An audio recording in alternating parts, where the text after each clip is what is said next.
पत्नी ने न जाने क्या किया था कि पति ने उसे एक के बाद एक कई थप्पड़ जड़ दिए। हमेशा हर सिचुएशन को शांति से हैंडल करने वाली पत्नी भी इस बार इतनी अशांत हो उठी कि उसने अपनी चप्पल ही निकालकर पति की ओर दे फेंकी। चप्पल पति के बालों को छूते हुए निकल गई। ये किस्सा यहीं पर खत्म हो सकता था, मगर पति ने इसे अपनी मर्दांगी का विषय बना लिया और बात बद से बतंगड़ होती चली गई। रिश्तेदारों ने भी आग में घी का काम किया।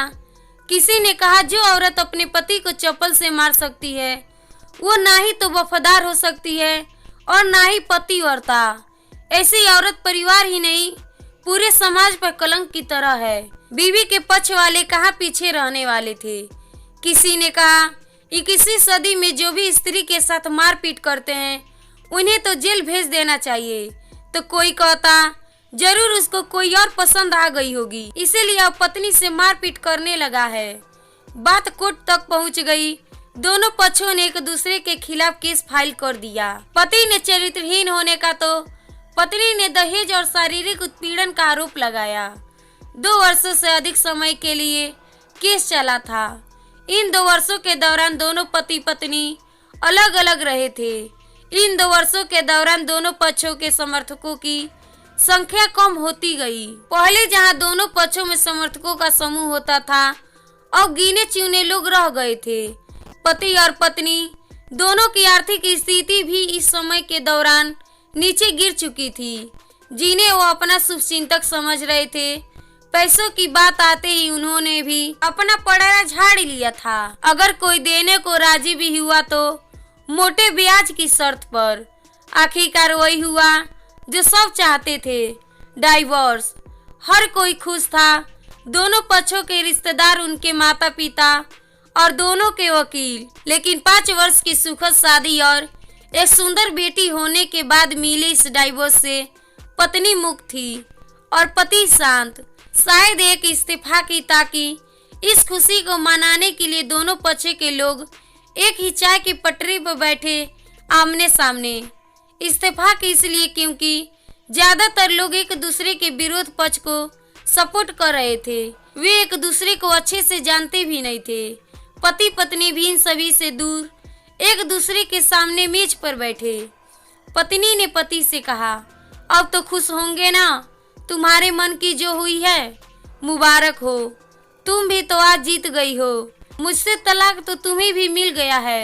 Congratulations to you too. पति ने कहा तलाक को तुम जीत का प्रतीक समझते हो? पत्नी ने पूछा। पति चुप रहा। थोड़ी देर की शांति के बाद पति ने कहा मुझे तुम्हें 5 लाख रुपए अभी और हर महीने 8,000 देने का आदेश है। अभी मेरे पास पैसे नहीं है, इसीलिए हमारा मतलब मेरा जो सिटी में फ्लैट है उसे तुम्हारे नाम कर देता हूँ। पत्नी बोली लेकिन उस फ्लैट की कीमत तो 18 लाख की है। हाँ लेकिन हमारी बेटी तुम्हारे साथ है और आगे जाके उसके खर्चे भी बढ़ेंगे, तुम्हें थोड़ी आसानी होगी। पति ने कहा नहीं नहीं, मुझे सिर्फ 5 लाख ही देना और तुम हर महीने 8,000 तो देने ही वाले हो। मैं मैनेज कर लूंगी। अगर 5 लाख नहीं है तो भी कोई बात नहीं। पत्नी बोली। दोनों फिर से शांत हो गए। पति सोचने लगा कितनी भोली और समझदार है ये औरत जो कुछ समय पहले तक मेरी पत्नी थी और अब अनजान।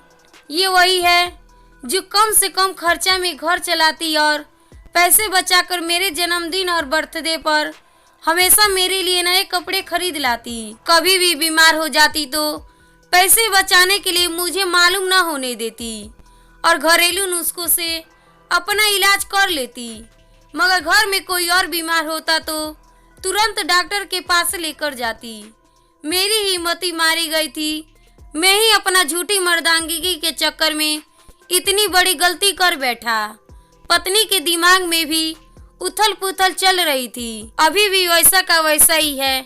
पहले भी खुद से ज्यादा हमारे बारे में सोचता था और अब भी वही कर रहा है।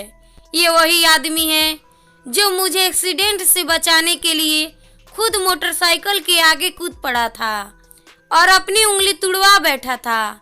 पता नहीं कौन सी मनुष्य घड़ी में मैं झगड़ा कर बैठी। पति ने मौन तोड़ते हुए पूछा, अब तुम्हारे कमर का दर्द कैसा है? ज्यादा तकलीफ तो नहीं होती? पत्नी हल्का सा मुस्कुराई और बोली, अभी भी होता है, अब तो पेट में भी क्लैम्बस उठते हैं। वो तो होगा ही, तुम योगा या कसरत भी तो नहीं करती हो। अब किसी गायनेकोलॉजिस्ट को जरूर दिखा देना। पति ने कहा, तुम बताओ तुम्हारा अस्थमा कैसा है अब? क्या अभी दौड़े पड़ते हैं? पत्नी ने पूछा। हाँ पड़ते हैं, पहले से ज्यादा, क्योंकि अक्सर इनहेलर भूल जाया करता हूँ, याद दिलाने के लिए तुम जो नहीं हो अब। पति बोला। पत्नी के आंखों में आंसू आ गए। वो बोली, तुम्हें मेरे चरित्र पर सवाल नहीं उठाने चाहिए थे, तो ये परिस्थिति आती ही नहीं। हाँ मैं जानता नहीं हूँ, तुम बहुत अच्छी हो, मुझसे गलती हो गई, बहुत बड़ी गलती। मैं लोगों के बहकावों में आ गया था। पति बोला, तुमने भी तो मुझ पर दहेज का इल्जाम लगाया था। वो बोला गलत था और इस बात का मुझे भी पछतावा हुआ। पत्नी ने कहा।